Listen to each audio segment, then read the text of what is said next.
and I saw a black hooded shadow figure with vibrant red eyes knocking on the wall beside my bed, and that's where I woke up. Weird. Well, I think it's interesting because I like can see you opening the door like in your dream, and like I heard something like, and then go up to you, and then when you described it, that's weird. Where did you get lunch? It might be Christmas time now. And lunchtime. And lunchtime. Hi, I'm Liv. This is Em, and we're your Meta PsycKicks. We're doing listener stories again. Volume 2, guys. If you guys want to see Volume 1, playlist. But if you have no idea what we're talking about, we asked you guys for your original paranormal stories, and we are going to read them as psychic mediums to see if there are things actually there. And if you guys want to get in on the next one, we will have a link in the description below and a pinned comment, so you can follow the link to our website so you can submit your original story, but make sure it's original because I will not use any copyright infringement crap. So let's get into it. You want a cool one or a spoopy one? I will allow you to choose the first one. It says 3 Knocks in the Attic, and it's by Mac M. All right. So back before 2010, my family lived in this house we built. At some point, I started hearing these knocking sounds that seemed to come from the little attic storage area in our room. It happened on and off for a long while. I ended up having this dream, or more so a nightmare, where I opened and peeked into the space during the knocking sounds, and I saw a black hooded shadow figure with vibrant red eyes knocking on the wall beside my bed, and that's where I woke up. Weird. I actually drew this figure in what I called my dream journal. The imagery from the dream still remains clear to me this day. The knocking would continue till we eventually moved for financial reasons. That sounds scary. That sounds horrifying. Well, I think it's interesting because I like can see you opening the door like in your dream, and like I heard something like, and then go up to you, and then when you described it, that's weird.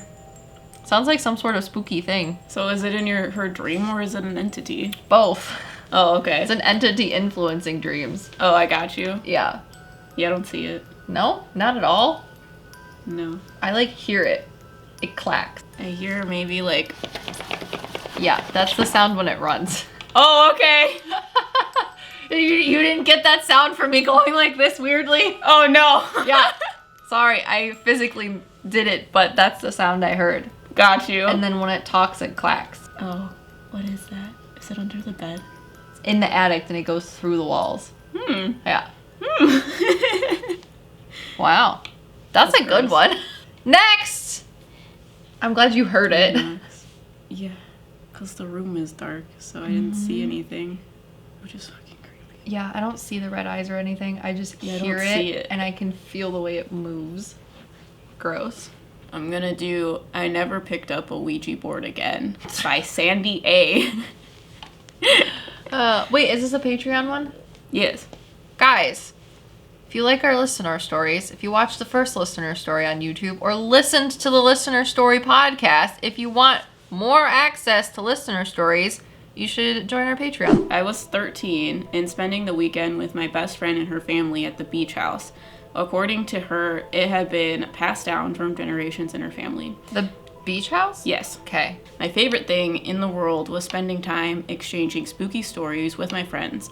We were fascinated with all things supernatural and creepy, which is why she's one of our patrons. Thanks, Sandy. Her mom was an excellent storyteller, but tonight she was tired and didn't join us for our story time. This night there was a gorgeous full moon and it was stormy. The rain came down hard, it was windy, and we could see the sky light up with the lightning in the distance. After her family went to bed, my friends decided it was a perfect time to play Ouija. Always the perfect time.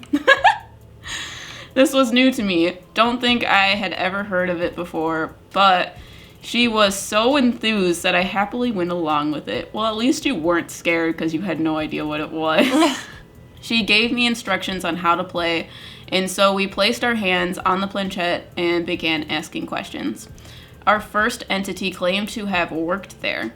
I think he was an African slave. I, of course, didn't take it seriously and was having fun convinced my friend was pulling my leg. My friend was excited. She went to ask her mother questions, but her mother wanted nothing to do with it. She insisted we could tell it goodbye and went back to sleep. We continued on to invite another. So you see the man? Well, yeah, I saw a man first and I knew that he worked there, so that's interesting that you guys said that. Do you know what the second entity is before I say it? Okay, well, I saw something that was white that came in. It's like almost like the thing from our graveyard video, but different. That's just what it looks like, kind of. Uh-huh. But I asked Spirit or the white thing that came in, and it's like, no, I just messed with them. But the other spirits that came and went. They're not actually like attached to anything. So the second entity came along and we asked its name. It spelled the name Rosa. We asked its last name. It's spelled Maja? Yeah. Maja. Maja. I immediately pulled my hands away and jumped out of my chair. That's not funny, I said to her, then proceeded to accuse her of pushing on my planchette to scare me. She had just spelled out my paternal grandmother's name. The look of surprise and confusion on her face told me she hadn't tried to fool me. She had no way of knowing that my grandmother had passed away that year, especially since she knew nothing of my paternal family.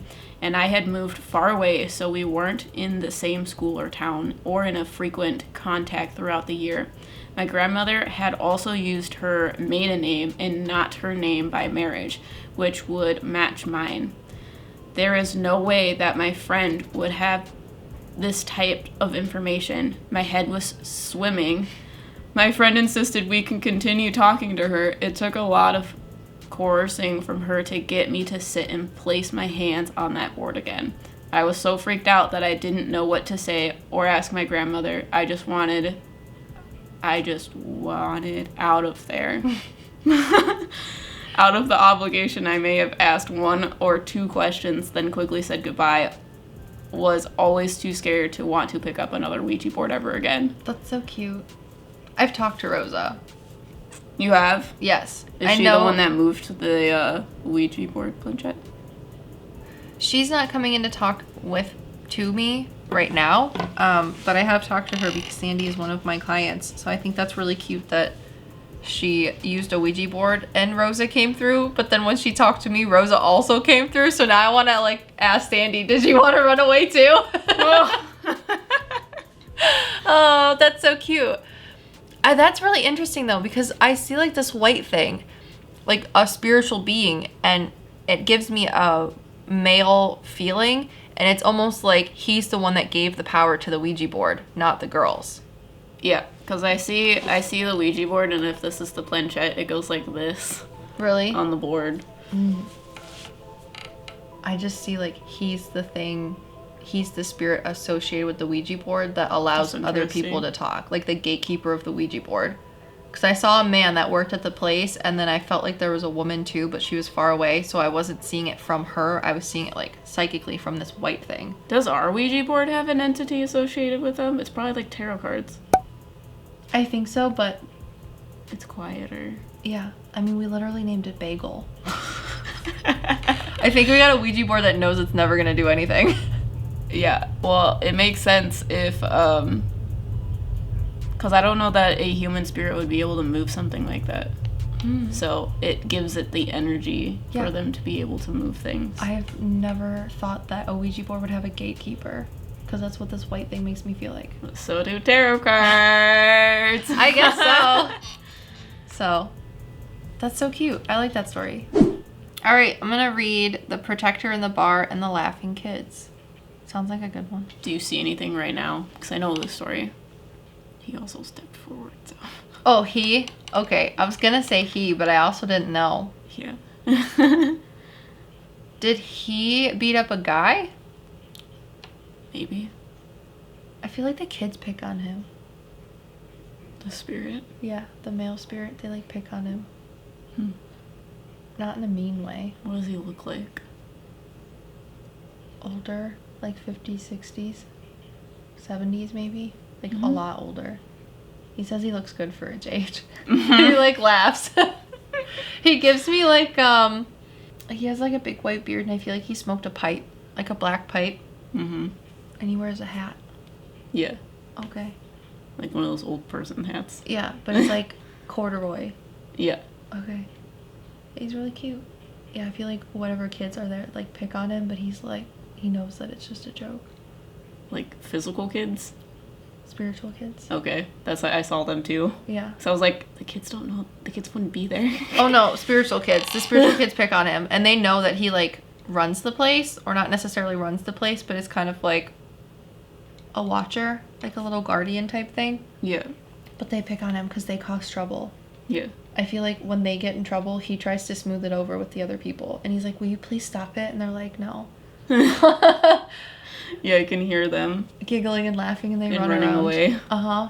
Because they'll do something bad and he, like, shows up and then they run away from him. Yeah. I feel like he'll be sitting and they'll be like, we don't like you. And he's like, you don't have to like me. It's really cute. All right. Leanne J. Thanks for your submission, Leanne. She said, hi, I'm Leanne.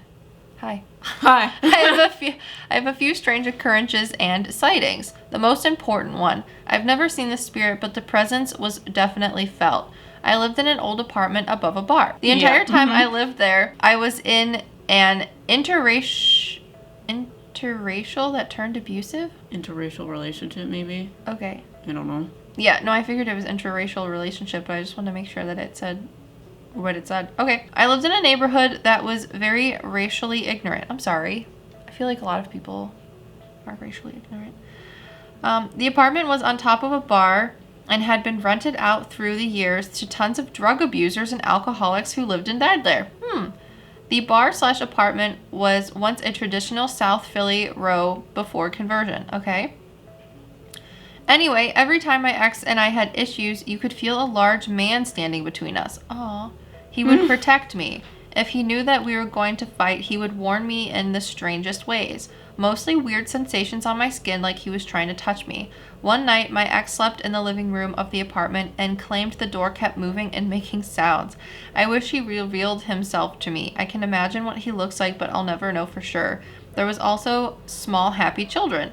They woke me up one morning. I couldn't see their features, but they were in a green hue. I woke up to their laughter on the left side of my bed. I saw a flash of them giggling and pointing in my direction, and then they disappeared. Yeah, they're making fun of you and him. Yeah. Happy children. That's so cute. Thanks, Leanne. So the next one is The House in the Woods by Kayla M. So when Is there something that screams? It's like a woman. It's like another banshee woman. Yeah, okay, I saw that too. Because a woman stepped forward when I was looking at them, and I was like, which one do you want? And she was like, this one. Yeah, she like hides behind the trees and then goes into the house. A scary woman stepped forward and was like, pick this one. It'll be good. And I was like, okay, I don't know what it's about because it's been a while. When I was in college, I lived in a house that was about 15-20 minutes away from campus with one of my high school friends and 3 other girls. I was usually the only one home, which was especially creepy because this house is in the woods. There are 2 floors, and my room was on the upper floor next to the kitchen. I only went downstairs to hang out with my friend or to clean out of boredom. Generally, it gave me a bad vibe to be there. Luckily, my boyfriend, now husband, came to stay with me every Wednesday into Thursday. One night, we were hanging out in my room, and he told me he was having indigestion pains. I started doing Reiki on his bare chest. When I was done, I had a small smudge of blood on my hand. I couldn't figure out where it had come from, so I shrugged it off, and we went to bed. The next morning, my husband had his shirt off, and I noticed several red scratches on his back. What was odd was that none of the scratches were parallel. It looked like someone had taken their nail or a sharp object and made individual scratches running in various directions. My husband had no recollection of bumping into something or of scratching his own back with an object.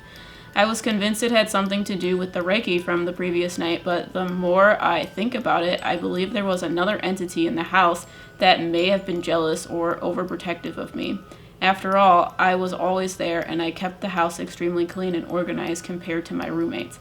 I think that whoever or whatever was there appreciated my presence. Also, one of my roommates had brought a stray cat home and kept it in the room.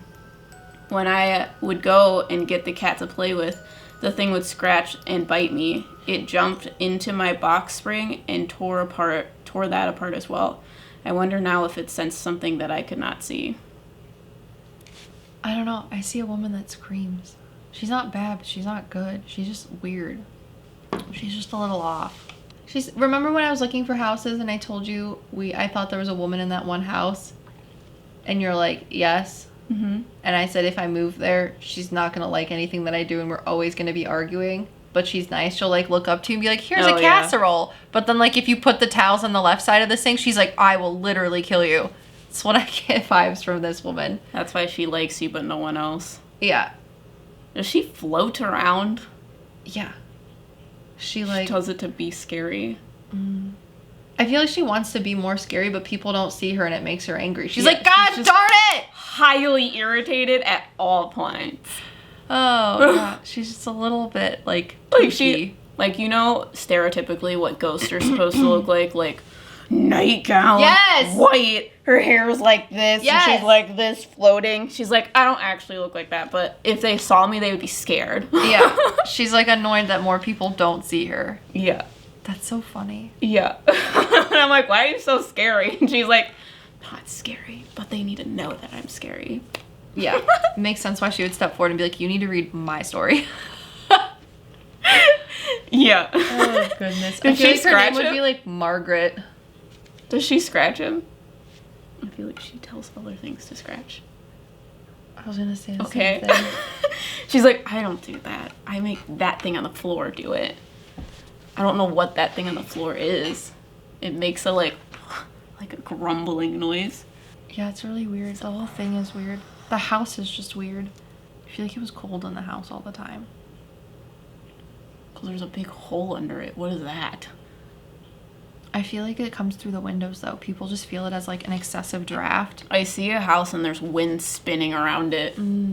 Yeah, I feel like normal people feel like they're just a drafty windows, but it's not. Which is why she's also annoyed. She's like, it's not just drafty windows! I'm like, okay. Clearly.